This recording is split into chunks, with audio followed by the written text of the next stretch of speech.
sa lahat sa mami namin. Masyado kong bigla yung nangyari. Masakit po doon kasi ako yung pinakahuling nakapunta.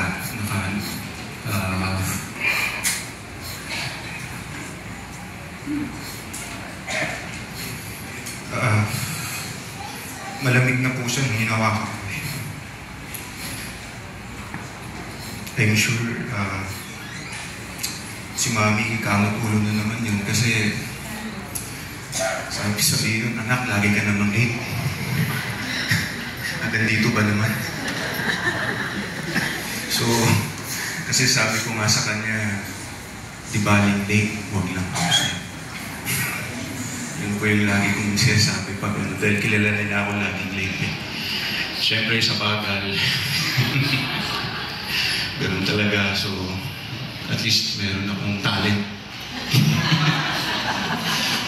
So, ayun po. First time ko lang kasi gawin ko. I mean, anyway. Ayun lang po. At least nakapatawa ko naman po kayo siguro, di ba? Siguro ikukwento ko na lang po yung ng bahagya. Yung huling pagsasama kasi namin ni Mami. This was 2 years ago. December 25. Doon ako Pasko. Kasi nakauupo ako sa kanya. And once na nasabi ko kasi yun, hindi pwedeng hindi ako pumunta.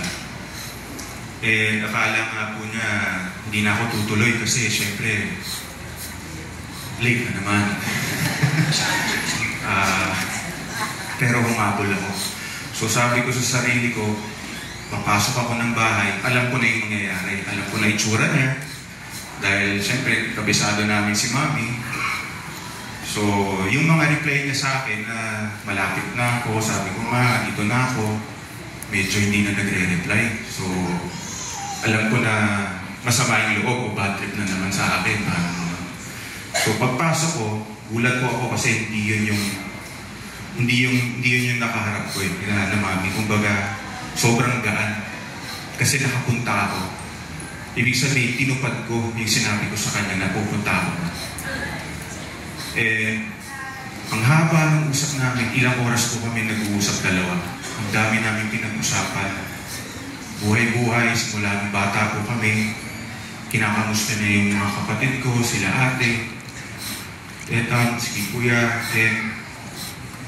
kung ano man yung mga nangyayari sa buhay namin, inaalam niya lahat. Ang saya-saya nung ang ganda ng feeling na nakakabanding mo yung nanay mo ng ganun. Kasi syempre, knowing Mami, bihira namin makita. Hindi rin naman kasi kami basta pupunta doon, hindi niya alam. Kasi iba ang mood swings ni Mami. Kailangan namin ipaalam sa kanya bago kami pumunta. Ayaw niya yung susurpresahin ko siya. May ganun siya. So, ayun, ang haba ng usapan namin. Kaya yun yung hindi ko malimutan kasi napakabihira kung mangyari yung ganun. Kaya masakit nga po nung inabutan ko siya, malamig na. Kasi yun na yung huling pag-uusap namin ng harapan. Mas ako pa yung huli. Dahil late na. So, yun po. Marami pang mga magagandang yung mga nangyari sa amin ni Mami na hindi ko malimutan, pero baka magtagal tayo dito ng hanggang alauna eh. Kaya hindi ko na paikliin ko na lang. Siguro yung hindi ko malilimutan sa kanya is yung nag-show kami sa States. Kami ng kuya ko, kaming dalawa, tapos siya. Ang sabi niya sa akin, nandun kami sa backstage. Bago siya mag-perform, kasi 4 na kanta po siya bago kami. I-duet ko yung kapatid ko. Sabi niya, mga anak, shot muna tayo. Ang palakas loob. So, nilapag ngayong XO, ONDC ba yun? Basta ganun. Sabi namin, ayos. Di ba? nakakashot na tayo, bro. O sige, ako na anak ha, sasalpak na ako, kayo nang bahala dyan. Hanggang sa lumakas nga yung loob namin kasi naubos namin yung bote. So, ang ending, pagtapos ni Mami, nagulat siya, ba't ganun na yung mga itsura namin? Anak, okay lang ba kayo? Sabi namin, Ma, sorry po. O bakit? Kasi naubos namin yung bote mo.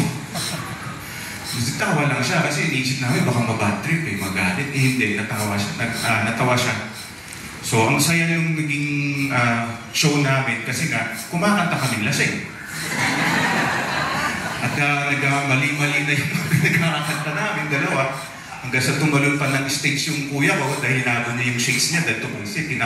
Akala ko matatalon sa mga tao eh. Diba? So, ang saya-saya ng mga experience na yung ganun ba na yung bonding namin with Mami. And naalala ko pa nga nung bata pa ako, minimake-upan siya sa parang sa kwarto niya, meron siyang parang dressing room. So doon lagi siyang minimake-upan.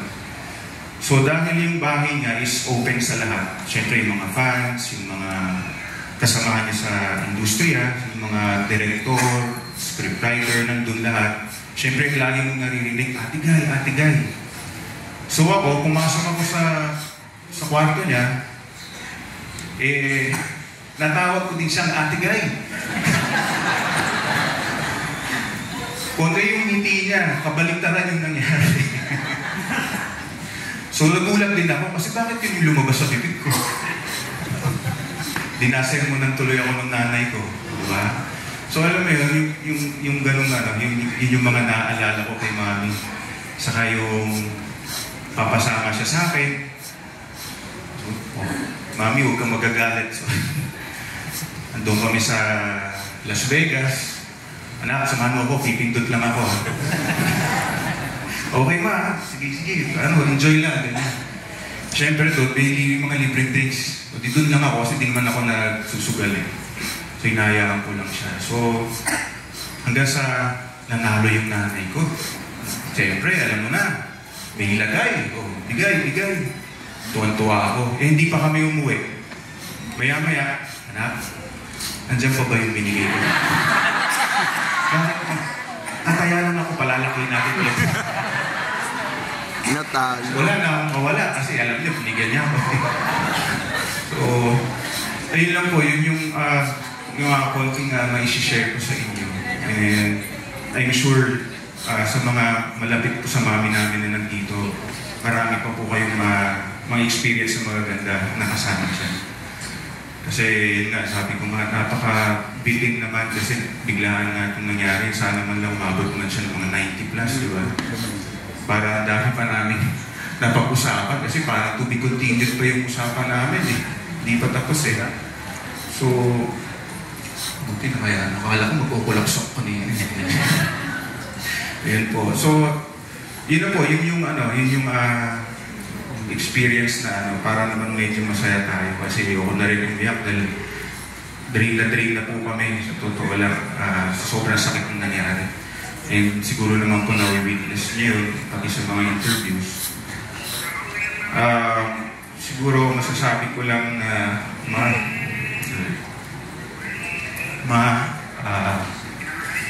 na mahal ka namin.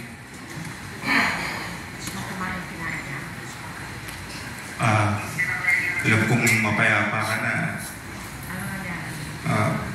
Kasama mo na ang Panginoon. Sana gabayan niyo kami lagi. Kami magkakapatid, pamilya mo. Kami mga mahal mo sa buhay.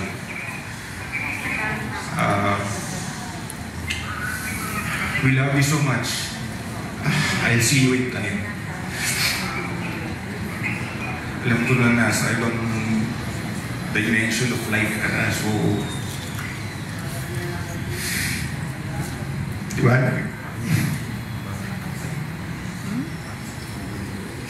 Kita pa naman tayo, pero huwag muna ngayon.